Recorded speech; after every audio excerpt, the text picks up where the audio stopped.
So I just came out of a local fast food joint that's here by my house. It's lunchtime, around 12:30. It's time for most people who are doing lunch. It's a beautiful day here in Dallas-Fort Worth. I'm in an extremely busy area. The road behind me, which is where this business is located, is a very high traffic road. Matter of fact, I did research on it to find out how many cars a day travel on it, and the only statistic I can find on it was from 2019, and at that time about 31,000 cars a day came up and down this main road here. And I can only assume it's probably at least 40,000 cars or more a day, because this place has grown tremendously since 2019. So I went to this establishment, walked in, a young lady greeted me behind the counter.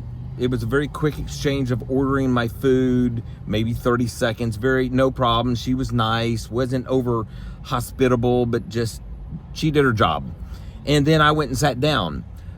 But what I want to point out here is this business on a beautiful day with no rain, sun's out, on a very busy stretch of road with all kinds of businesses here.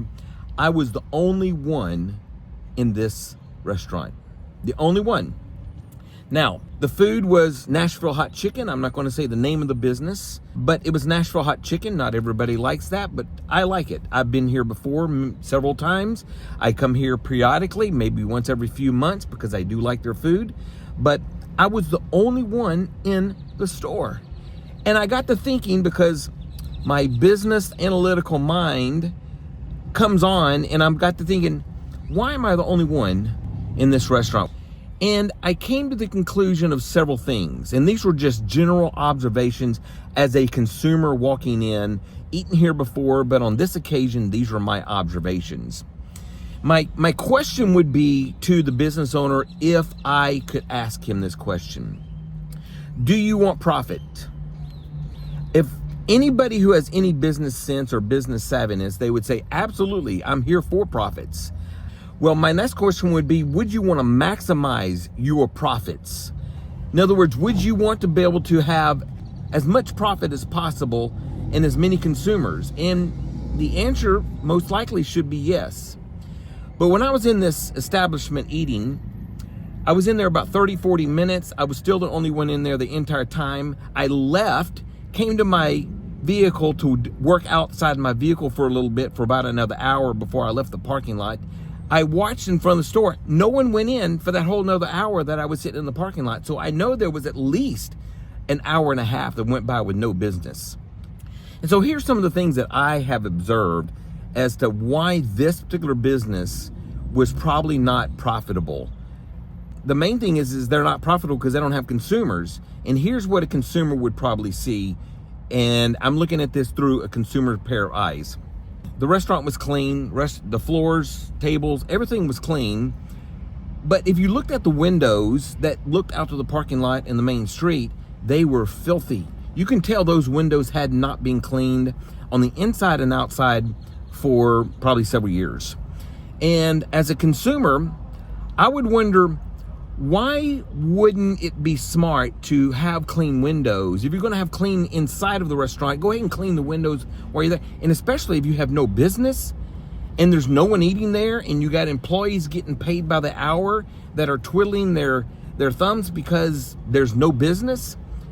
As a business owner, I would say get out there and clean the windows. Now that may be petty to some people, but for some, that's important. They want a clean restaurant, but it was not appealing for me to sit in this restaurant and look out dirty windows that were that bad.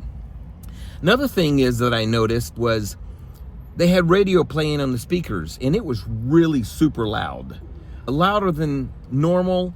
If there was a whole bunch of people in there eating and talking, they probably wouldn't be able to have a good conversation because the music would have been too loud. Now for me, because I was there by myself, I could handle that. I wasn't talking to anybody except me and God. I also looked at the food portion. The food portion, what I paid for was not worth it. I could go to another local fast food joint around in the area, and there's McDonald's, there's Wendy's, there's Taco Bell, there's Chick-fil-A, there's all these other great restaurants around this area. I could have gone to them and gotten a lot more food for the amount of money I paid for this. So to me as a consumer, the value for what I paid for that meal, which I enjoyed, was not worth it for me. That's the reason I only go once every few months, because I'll have a craving for it, but I don't go there regularly. I can get just as good as food and a lot more quantity for the same price elsewhere. And so the general consumer would probably say the same thing, especially if most consumers around here live paycheck to paycheck. And some of them wouldn't go in there because they went in there one time, it was just too high, and they said, I'm not going back there again. So there's no reason why this business should not have been at least 50% capacity of consumers eating there at lunchtime on a very busy road on a beautiful day. Another thing that I noticed, wasn't a lot of hospitality, no warmth as I entered in. The young lady that helped me was nice, but no warm greetings, just took my orders, brought it out to me whenever it came out, didn't come and check on me to see how I was doing. She could have asked, hey, can I get you anything else? As I was leaving, she saw me leave. I didn't get any type of hospitality greeting of, hey, thanks for coming, so glad to have you. Come back, we'd love to have you back. Nothing of that nature. No hospitality, no warmth. It was just a cold atmosphere of me going in and eating and leaving. And that's not appealing to most consumers, or at least for me. So those are some of the things that I have just thought about, the why they're not busy on a day that where they should have a lot of business, because after all, the food is good there. Some of you may think I'm nitpicking, but I'm thinking like a business owner. If I was the business owner of that business and it was 12:30 in the afternoon, I would be wondering, where are all my customers? They're eating in all the other restaurants here, but they're not here. Why not? How can I get a piece of the pie? How can I increase my profits here? How can I get the consumers in?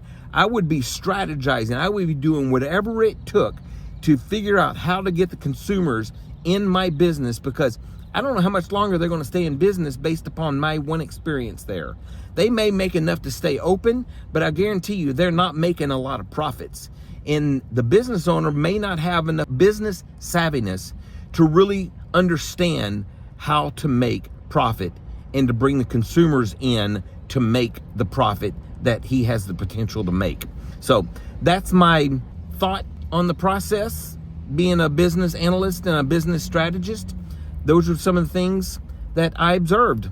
So let me know your thoughts. I want to know what you're thinking. Maybe you have a different perspective than me. Put it in the comments. If you are wanting more information on my business, which I do as I analyze and businesses and systems and processes and operations and everything that comes with making a business successful, check out my website at leadwellsolutions.us. Again, that's leadwellsolutions.us. You'll find out all about me, all about my services, and you can even book a free discovery call at no charge, and we can talk and chat.